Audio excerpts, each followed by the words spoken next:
Hello and welcome दोस्तों, स्वागत करता हूँ आपका अपने यूट्यूब चैनल पर।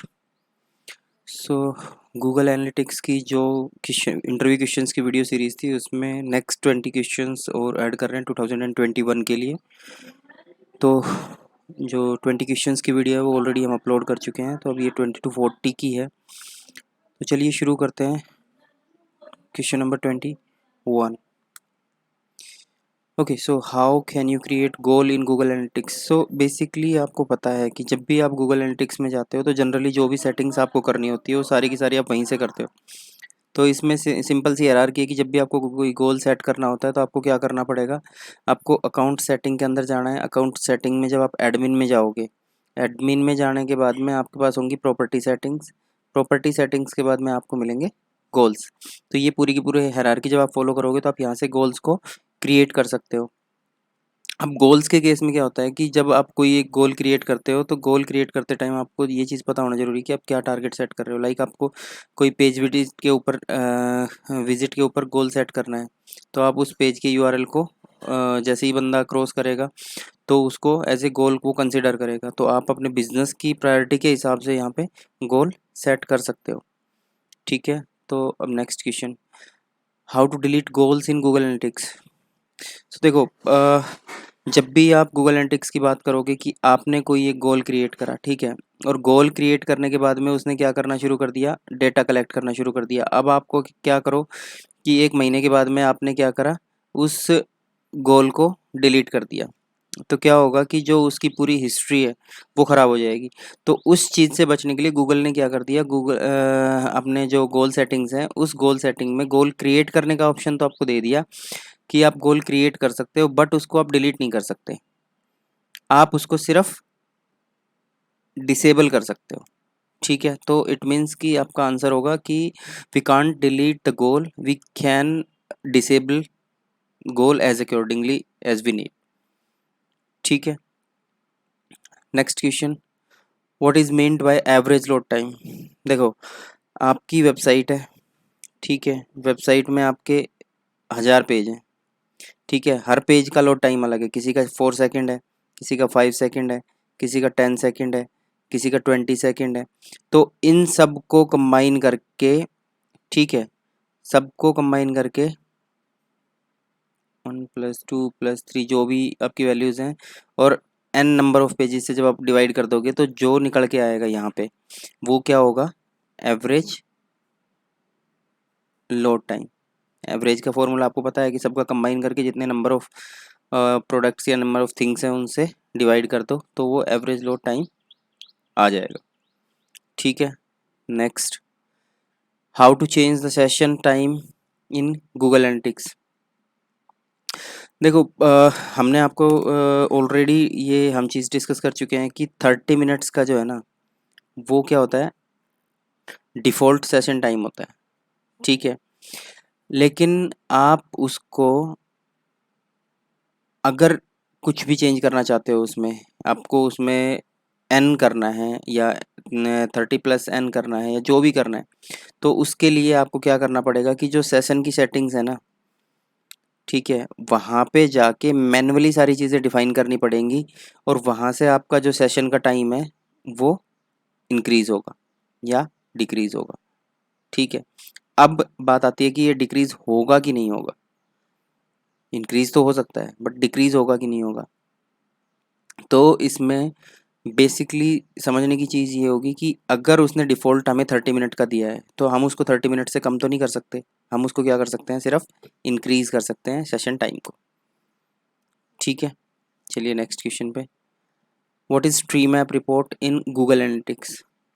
देखो, किसी ट्री क्या होते हैं, ट्री की एक बेसिकली है ना एक रिप्रेजेंटेशन हो जाती है कि मान लो इस तरीके से ये है, ये आपका ट्री हो गया। ठीक है, तो ऐसे अलग अलग स्ट्रक्चर के ये ट्रीज हो गए। तो इसमें क्या है कि नीचे पूरा एक्सेस डेटा, यहाँ पे फिर थोड़ा सा उसमें से फिल्टर डेटा, उसके बाद में बिल्कुल एग्जैक्टली या एग्जैक्ट डेटा। ठीक है, तो इस तरीके की फॉर्मेशन जब आपके डेटा की आ जाए, यानी कि आपके 10 पेजेस, उसमें से मान लो 5 ड्रॉप कर गए, उसके बाद में 5 पेजेस, 5 में से यहाँ पे 4 ड्रॉप कर गए, तो यहाँ पे जो फाइनल रिजल्ट आया वो क्या आया, 1 विजिट। तो इस तरीके से जब आप पूरे डेटा को फ़िल्टर करते हो तो इसका अगर स्ट्रक्चर आप बनाओगे तो किस तरीके का बनेगा, इस तरीके का कि यहाँ पे सबसे ज़्यादा डेटा था, यहाँ पे उससे कम हुआ और यहाँ पे फाइनली जो है आपके पास एग्जैक्ट डेटा आ गया एक।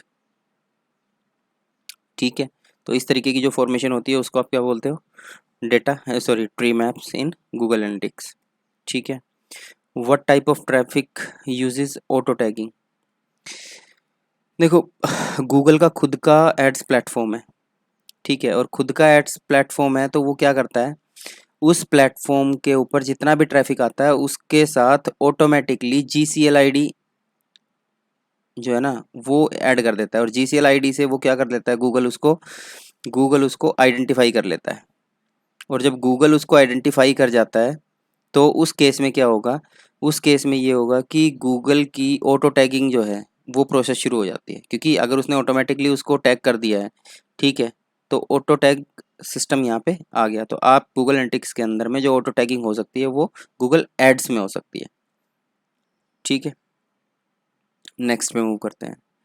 What are the demographics report in Google Analytics. देखो डेमोग्राफिक्स में बेसिकली हमने क्या क्या चीज़ें पढ़नी होती हैं, तो डेमोग्राफिक्स होता है किसी चीज़ की लाइक जेंडर की, सॉरी यहाँ पे हम लिख लेते हैं जेंडर के बेस पे अगर हम किसी ट्रैफिक को रीड कर रहे हैं, ठीक है, उसके बाद में आप क्या है एज के बेसिस पे अगर किसी चीज़ को रीड कर रहे हो, ठीक है, तो इस तरीके से आप डिफरेंट डिफरेंट आप अपने पैरामीटर्स मान के चलते हो। उन पैरामीटर्स के बेसिस पे जब अपनी ऑडियंस रिपोर्ट को आप क्रिएट करते हो या ऑडियंस रिपोर्ट को आप डाउनलोड करते हो तो वो किस में आ जाती है, डेमोग्राफिक्स में। ठीक है, नेक्स्ट पे मूव करते हैं। What is site search report in Google Analytics. देखिए आप एक चीज़ समझ के चलिए कि जितनी भी चीज़ें आप पढ़ते हो गूगल की वेबसाइट मतलब वेबसाइट के रेस्पेक्ट में पढ़ते हो गूगल एनालिटिक्स में, ठीक है। अब गूगल का जो एनालिटिक्स है वो वेबसाइट मैनेजर्स को अलाउ करता है उसकी कीवर्ड क्वेरीज को लेके या उसके बाकी के डेटा को लेके। तो जब वो इन सारी चीज़ों को देखता है और आप उन हिसाब से पेज को ऑप्टिमाइज भी करते हो, तो या कोई आपकी ई कॉमर्स वेबसाइट है उसमें आप प्रोडक्ट्स पे मोर फोकस करते हो, तो इस तरीके से जो पूरा का पूरा एक स्ट्रक्चर या एक हायरार्की बनती है ना, उस स्ट्रक्चर या हायरार्की में जो आपकी की टर्म्स होती हैं, ठीक है, की टर्म्स यानी कि आपने पूरी वेबसाइट में 40 कीवर्ड्स को क्या करा, सीड करा है। तो आपका रिजल्ट कितने यूआरएल्स कितने कीवर्ड्स के बेसिस पे तैयार होगा, 40 कीवर्ड्स के बेसिस पे। और ये जो 40 कीवर्ड्स की लिस्ट है ये किस में आ जाएगी, साइट सर्च में, क्योंकि सर्चेज इसी से तो आई हैं। मान लो आपने 30 दिन तक गूगल एनालिटिक्स का डेटा देखा, उसमें जो आपकी सर्च टर्म्स हैं वो 100 आ जाती हैं, ठीक है। तो ये 100 आपकी किस में आ जाएंगी, साइट सर्च, जिसके थ्रू आपकी वेबसाइट सर्च हुई है, ठीक है। उसके बाद है यूज़र्स। सो हमने बात करी थी कि हमारी वेबसाइट पे जब भी कोई पर्सन कोई भी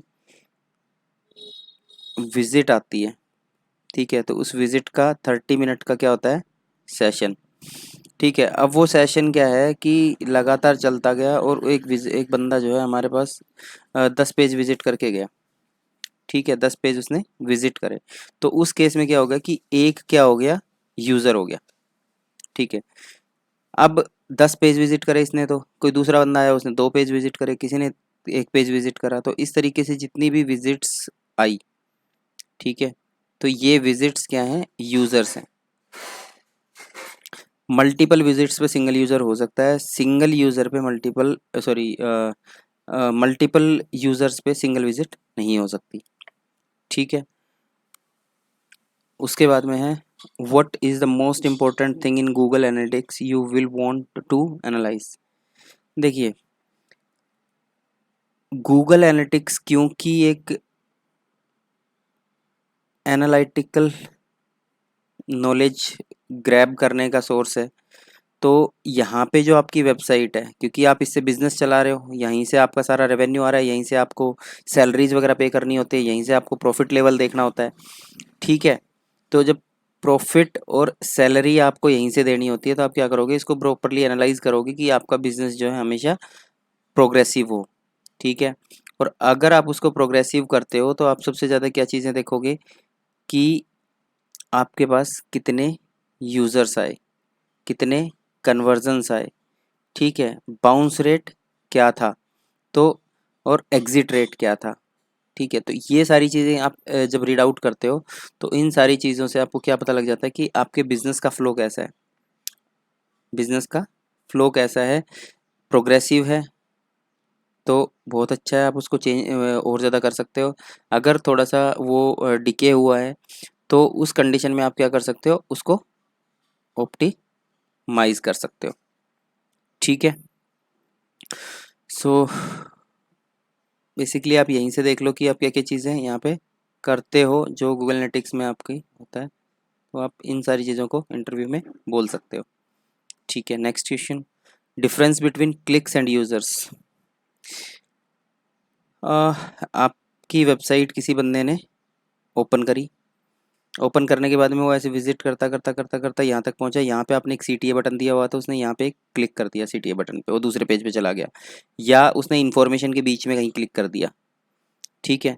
तो और वो उसको इन्फॉर्मेशन के बीच में कोई दूसरा क्लिक भी उसने करा, फिर तीसरा क्लिक भी उसने करा, तो एक यूज़र था और क्लिक्स कितने आ गए, 3 क्लिक्स आ गए, ठीक है।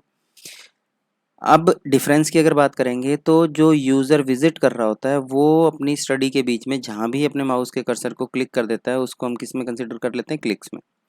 और यूज़र कौन है, जो पूरे इस वेबसाइट पेज को रीड कर रहा है, ठीक है। तो ये आपका हो गया डिफरेंस यूज़र और क्लिक के बीच में।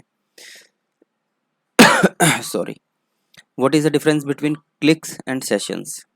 देखिए, सेशन होता है जब आपकी वेबसाइट पे कोई यूज़र आया और वो यूज़र कंटिन्यूसली आपकी वेबसाइट को विजिट करे जा रहा है, ठीक है।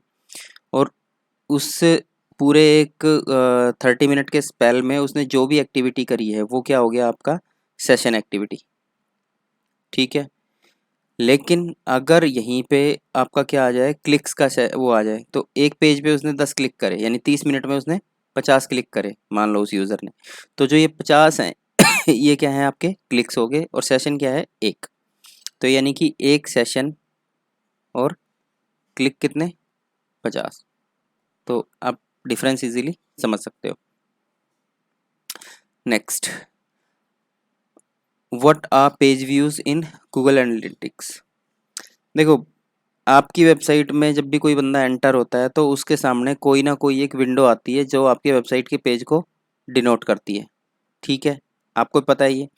अब जब इस विंडो में जो पेज आपका दिख रहा होता है वो किस में कंसिडर होता हो जाता है, पेज व्यू में। तो जब मल्टीपल यूजर्स आएंगे तो मल्टीपल पेज दिखेंगे और उन मल्टीपल पेजेस की मल्टीपल पेज व्यूज़ दिखेंगी। तो ये जो सेक्शन है जो आपको स्क्रीन पे दिखता है यूज़र को, उसको आप क्या बोलते हो, पेज व्यूज़, ठीक है। अगर थोड़ा सा टिपिकली आपको पढ़ना है तो आप यहाँ से इजीली उसको पढ़ भी सकते हो कि जब ब्राउज़र लोड होता है उसमें इंस्टेंटली जो भी आपकी वेबसाइट की स्क्रीन आती है उसको क्या बोलते हो, page view. What is label in Google analytics, ठीक है। तो लेबल क्या है, एक एडिशनल इन्फॉर्मेशन अगर आपको किसी चीज़ के साथ ऐड करनी है यूज़र के एक्शन से रिलेटेड, तो उसमें आप क्या करते हो, कुछ लेबलिंग कर देते हो। लेबलिंग क्या होता है, किसी चीज़ को हाईलाइट करना, यानी कि अगर कोई चीज़ आपको हाईलाइट करनी है तो आप क्या कर दोगे, उस पर लेबल लगा दोगे, ठीक है।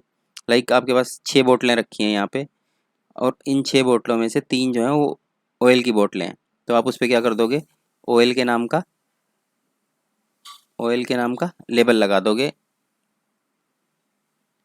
यहाँ पे। तो अब इजीली डिनोट हो गया कि ये जो 3 बोतलें ये ऑयल की हैं, बाकी ऑयल की नहीं है, ठीक है। तो गूगल एनालिटिक्स में भी सेम आप लेबलिंग करते हो। How to link search I am so sorry, how to link search console and Google Analytics. देखिए, सर्च कंसोल और गूगल एनालिटिक्स जो है वो दो अलग अलग चीज़ें हैं। सर्च कंसोल बेसिकली आपका यूज़ करा जाता था वेबसाइट के सर्वर रेस्पॉन्स को रीड करने के लिए, और जो गूगल एनालिटिक्स है वो उसका पूरा एनालिटिकल डेटा रीड करने के लिए, ठीक है। तो उसके लिए आपको क्या करना है, आप सर्च कंसोल में जब जाओगे तो उसकी डेटा शेयरिंग जो सेटिंग होती है, आप वहाँ जाके और जैसे लाइक आप यहाँ पे इसने सिंपल लिखा हुआ है कि आप एडमिन में गए, एडमिन में जाने के बाद में आपने यहाँ पे प्रॉपर्टी सेलेक्ट करनी है, उसकी प्रॉपर्टी सेटिंग्स में जाना है, उसके बाद में अनेबल सर्च कंसोल, ठीक है, और select the reporting view and save. ये जब सारी चीज़ें आप कर दोगे तो जब आप डाटा शेयरिंग में जाओगे सर्च कंसोल में, तो ईजिली आपको वहाँ पे क्या मिलेगा, आपका गूगल एनालिटिक्स का एक्सेस मिल जाएगा। ठीक है, चलिए नेक्स्ट पे, is it possible to disable Google Analytics? यार ऑब्वियसली, जब आप कोई अकाउंट नहीं चलाना चाहते तो आप उसको इजीली डिसेबल कर सकते हो, तो ये बिल्कुल सही है। What is the purpose of track page view? अगर आपको प्रॉपर डेटा जो है वो कलेक्ट करना है अपने यूज़र्स के लिए, और जब आपको पता है कि जब अपने यूज़र्स के लिए आप प्रॉपरली डेटा कलेक्ट करना चाह रहे हो, तो उस कंडीशन में क्या होगा कि आप एक एक यूज़र की हिस्ट्री को रीड आउट करना चाहोगे, और जब आप एक ही आई एम सो सॉरी, एक एक यूज़र की हिस्ट्री को जब रीड आउट करते हो तो उसके लिए आपको एक एक पेज व्यू को भी रीड आउट करना पड़ता है, तो इसीलिए आपकी जो प्रॉपर हर एक पेज की पेज व्यू को रीड करना नेसेसरी होता है। ठीक है, how to track user engagement on flash और AJAX websites? We can use event tracking. अब बेसिकली आपको पता है कि इवेंट्स क्या होते हैं, एक वीडियो का रन करना, ठीक है, इंक्वायरी सबमिट होना, या आपका फॉर्म सबमिट होना, या आपका बाय नाउ बटन का क्लिक करना। तो मतलब ये जो CTAs होते हैं, इन CTAs को जब परफॉर्म करा जाता है तो वो आपका क्या हो जाता है, एक इवेंट, और इस इवेंट को जब हम ट्रैक करते हैं तो वो क्या आ जाता है, पूरा का पूरा इवेंट ट्रैकिंग में।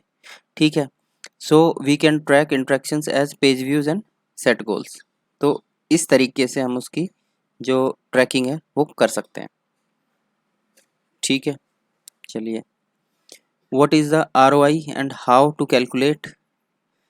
देखिए, जो भी आपने लगाया, मान लो आपने 100 रुपये लगाया, ठीक है, और आपके पास जो है 5,000 रुपये आ गए, ठीक है, तो उस कंडीशन में आपने क्या करना है, ROI का जो फॉर्मूला होगा वो क्या होगा कि जो आपने लगाया, यानी कि यहाँ पे 5,000 आपने लगाया, उसमें से 100 आपकी कॉस्ट हम माइनस कर देते हैं, और उसके बाद में जो कॉस्ट आपकी बची है उस कॉस्ट को यहाँ पे लिख देते हैं, यानी कि जो आपने कॉस्ट लगाई है, ठीक है, 100 आपने लगाई थी, तो ये कितना हो गया, 4900, ठीक है, बाय में 100, तो आपका ROI कितने % हो गया,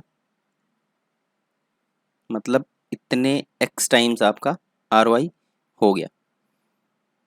ठीक है, सो आज की वीडियो का लास्ट क्वेश्चन जो है, व्हाट इज़ इवेंट ट्रैकिंग, जो अभी हमने बात करी कि बेसिक, क्योंकि कोई भी वेबसाइट है वो ट्रैकिंग तो आपसे कराएगी, ठीक है, तो उस कंडीशन में आपको क्या क्या चीज़ें हैं इवेंट ट्रैकिंग में, आप क्या क्या करते हो वो समझ आना ज़रूरी है। लाइक आप एक ब्लॉगर हो, ठीक है, और आप अगर ब्लॉगर हो तो आपकी इवेंट ट्रैकिंग क्या हो सकती है, पेज व्यूज़ जितने ज़्यादा आएंगे, पेज विजिट्स जितने ज़्यादा आ जाएंगे, वो आपके लिए फ्रूटफुल है। तो आप क्या करोगे, आप इवेंट ट्रैकिंग में क्या लगाओगे, आप इवेंट ट्रैकिंग में लगाओगे कि किस बंदे ने पूरे मेरा पूरा पेज वेबसाइट को रीड आउट करा और लास्ट में जाके कमेंट सबमिट करा। ठीक है, अगर आप ई कॉम हो तो आप चाहोगे कि आपके प्रोडक्ट सेल हों, और प्रोडक्ट सेल होंगे तो क्या होगा, बाय नाउ, ठीक है, और जो बाय नाउ का बटन जैसे ही प्रेस होगा तो वो क्या हो जाएगा, आपका इवेंट ट्रैकिंग। ठीक है, उसके बाद में अगर आप कोई स्टैटिक वीडियो साइट रन कर रहे हो तो उस कंडीशन में क्या होगा कि जैसे ही वीडियो प्ले का बटन प्रेस होगा तो वो आपका किस में आ जाएगा, इवेंट ट्रैकिंग में। ठीक है, तो सारे के सारे इस तरीके के जो एक्शंस हम वहाँ पे परफॉर्म करते हैं तो उसको हम क्या मान लेते हैं, इवेंट, और जब उस पूरे इवेंट को हम ट्रैक कर लेते हैं, यानी कि वो जो इवेंट किस तरीके से यूज़र ने उसको कंफर्म किया है उसको पूरे को हम इवेंट ट्रैकिंग बोल देते हैं। सो आज की वीडियो में इतना ही, मिलते हैं नेक्स्ट वीडियो में, तब तक के लिए थैंक यू, बाय बाय।